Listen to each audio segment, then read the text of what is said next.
Olá, meus queridos irmãos em Cristo Jesus, da Igreja Evangélica Livre, Vida em Cristo em Cubatão. É com uma alegria muito grande que vamos falar da Palavra de Deus. E falando da Palavra de Deus, antes vamos orar, por favor. Senhor Deus Todo-Poderoso, Pai, que o Senhor fale através da minha boca, Senhor, para essas pessoas que estão escutando, Senhor. Pessoas, irmãos queridos da Igreja Evangélica Livre, Vida em Cristo, e de pessoas que estão vendo esse vídeo. Que o Senhor venha falar através de mim, Senhor. Usa-me, Senhor. E seja sua palavra seja dita aqui, somente a sua palavra. Assim que eu oro e agradeço em nome de Jesus. Senhor Deus, muito obrigado. Vamos falar, queridos, em Êxodo 2, dos versículos 1 a versículo 10, que está aqui na Bíblia. Vamos lá? Vamos lá. Que fala do nascimento de Moisés, que está lá. E foi-se um varão da casa de Levi, e casou com a filha de Levi. E a mulher concebeu e teve um filho. E vendo que ele era formoso, escondeu 3 meses. Não podendo, porém, mais escondê-lo, tomou uma arca de juncos e a betumou com betume e pés. E pondo nela o menino, pôs nos juncos à borda do rio. E a irmã do menino postou-se de longe para saber o que lhe havia de acontecer. E a filha do faraó desceu a lavar-se no rio, e as suas donzelas passeavam pela borda do rio. E ela viu a arca no meio dos juncos, e viu a sua criada, e a tomou.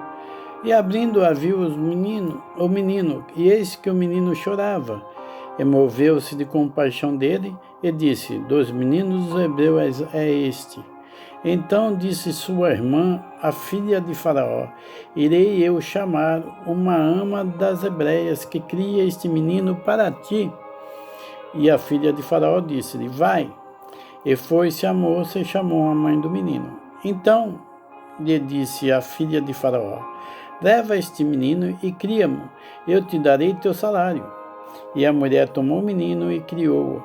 E sendo o menino já grande, ela o trouxe à filha do faraó, a qual adotou e a chamou o seu nome Moisés, e disse: Porque das águas tenho tirado.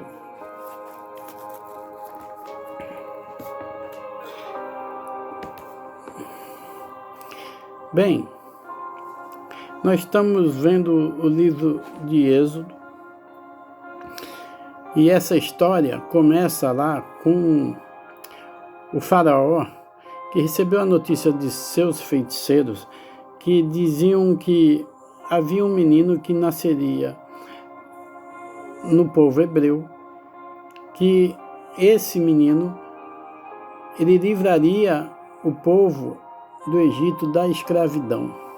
E assim Faraó decretou uma lei que todo menino que nascesse do povo hebreu fosse assassinado, fosse morto pelos soldados egípcios. E assim, essa história começa com Arão, que foi à casa de Levi e casou com a filha de Levi, que era Joquebede. E Joquebede deu à luz a um filho, e esse filho seria o Moisés. Como ela não poderia, ela escondeu o filho por 3 meses. Como não dava mais para esconder, ela pôs num cesto e levou junto ao rio Jordão. Assim, a Miriam, que era irmã dele, seguiu para saber o que ia acontecer com o menino. E viu que a filha do faraó encontrou o menino. E ela, esperta, Miriam, conversando com a filha do faraó, falou que ia conseguir uma ama de leite para o menino, pois ela não tinha leite. E assim ela chamou a própria Joquebede, que é a mãe dela, e a mãe do Moisés, para, sim, amamentá-lo e cuidar dele até o crescimento. Quando o menino cresceu, que já não precisava mais amamentar, Joquebede voltou e entregou o Moisés para o menino, para a filha do faraó, tá bom?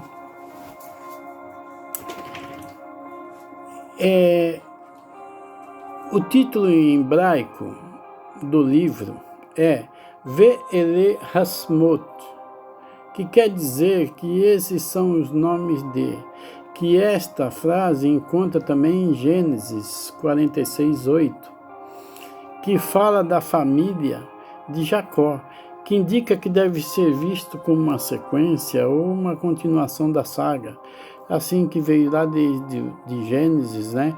Passa por Êxodo e vai Levítico e tal. Os tradutores da Septuaginta escolheram o título Êxodo, que significa partida, o que se encaixa muito bem, né? Pois o livro fala sobre a saída de Israel do Egito. E Êxodo é um livro de libertação, porque livra o povo do Israel, né?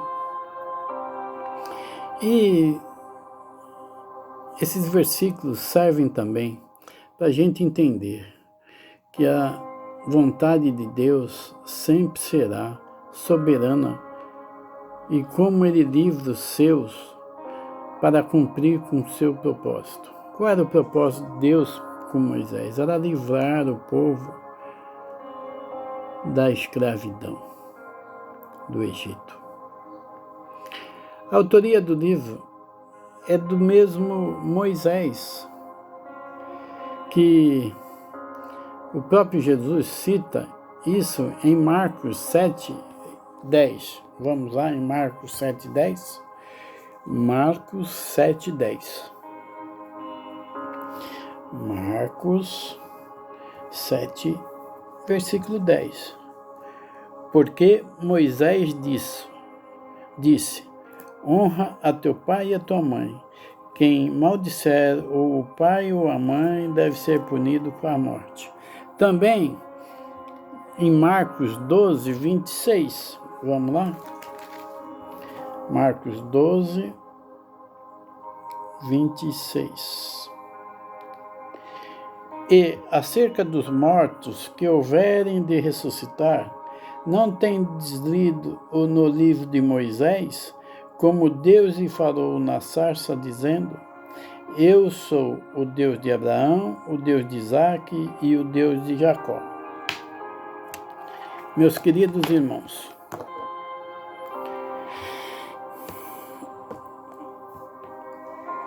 o que tenho a dizer é que Deus escolhe as pessoas que acha importante e confia. E essas pessoas farão o que é de sua vontade, que é boa, perfeita e agradável. Toda a vontade de Deus é boa, perfeita e agradável. Ele escolheu o povo para libertar Israel do Egito, seu povo escolhido.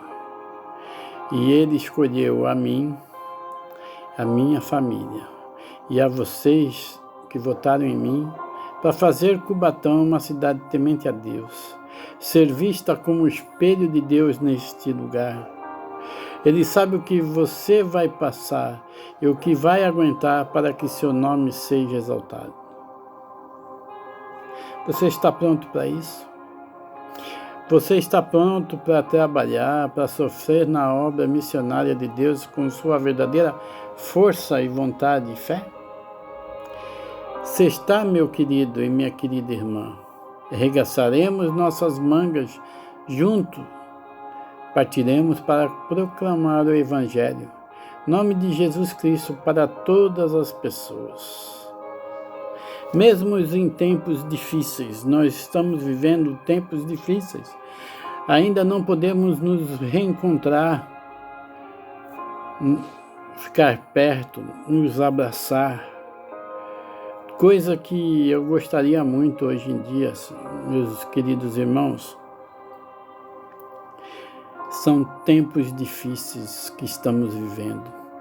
Pandemias, desempregos, pragas, que outro dia na televisão eu vi uma notícia de pragas de gafanhoto nos Estados Unidos vindo na direção do Brasil. Eu falei assim, nossa, que isso, tempos de Moisés. Mas com a confiança em Cristo Jesus, nosso Deus e Pai, vamos com certeza passar por isso, amados irmãos. Se você está com alguma dificuldade, se você está passando por algum aperto, me procure, irmão. Igreja é isso. Igreja não é só nos encontrarmos para cultuar ao nosso Deus. Igreja é isso, é uma união. Mesmo em tempos difíceis, precisamos repartir o nosso pão. Precisamos falar do amor de Deus. Se você esteja com qualquer dificuldade, seja da palavra, você me procure. Procure que nós procuraremos te ajudar, meu querido. O sofrimento diante da pandemia não é estranho, porque o sofrimento é a marca da nossa conversão. Cremos, e porque cremos, sofremos desde o início de nossa fé. Quantos de vocês que crerem foram rejeitados por amigos, parceiros, cônjuges, foram prejudicados em ambientes acadêmicos, profissionais, talvez dentro da própria casa, família? Quando nós cremos, queridos, sofremos, somos perseguidos, humilhados, ultrajados, enquanto o mundo hedonista é escravo de prazeres e do sentimento de querer somente o bem. Em Filipenses 1:29, vamos lá? Filipenses 1:29.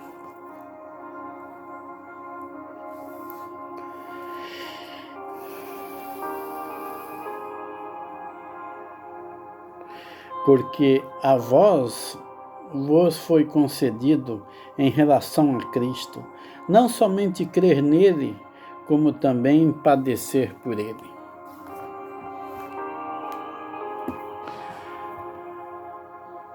Para Paulo, sofrer por Cristo era uma regalia.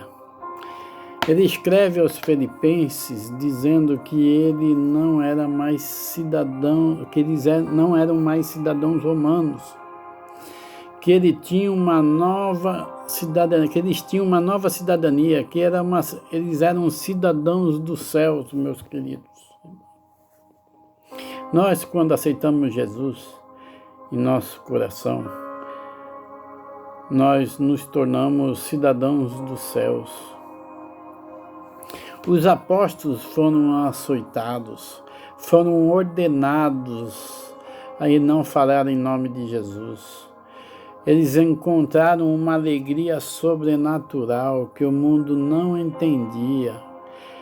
Esta alegria vem do fato que eles entenderam que Deus os considerou justo o bastante para levar a palavra de Deus, trabalhar e também sofrer. Isso faz parte. Não estou dizendo que nós vamos sofrer, que nós vamos ser humilhados. Mas eu conheço gente que estão em alguns países que não é tão liberal assim como no Brasil, porque nós podemos falar de Cristo, nós podemos a qualquer momento falar abertamente e abrir a Bíblia em qualquer lugar. E tem muitos países, nas igrejas portas abertas, você vai encontrar muitas igrejas, muitos lugares que são proibidos a proclamação do Evangelho, que pessoas são perseguidas, mortas, torturadas por causa do Evangelho. Irmãos queridos, eu creio que Deus livrou Moisés da morte e tinha um propósito de salvar o povo da escravidão.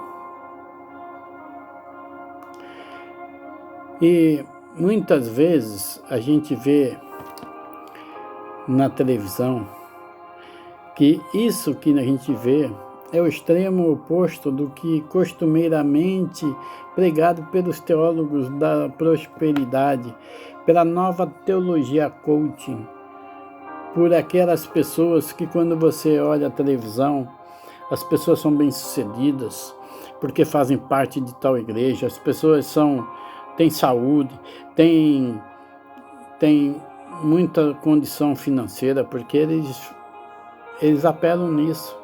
Eles apelam que a pessoa é próspera, tem dinheiro. E as pessoas que não têm dinheiro não são prósperas.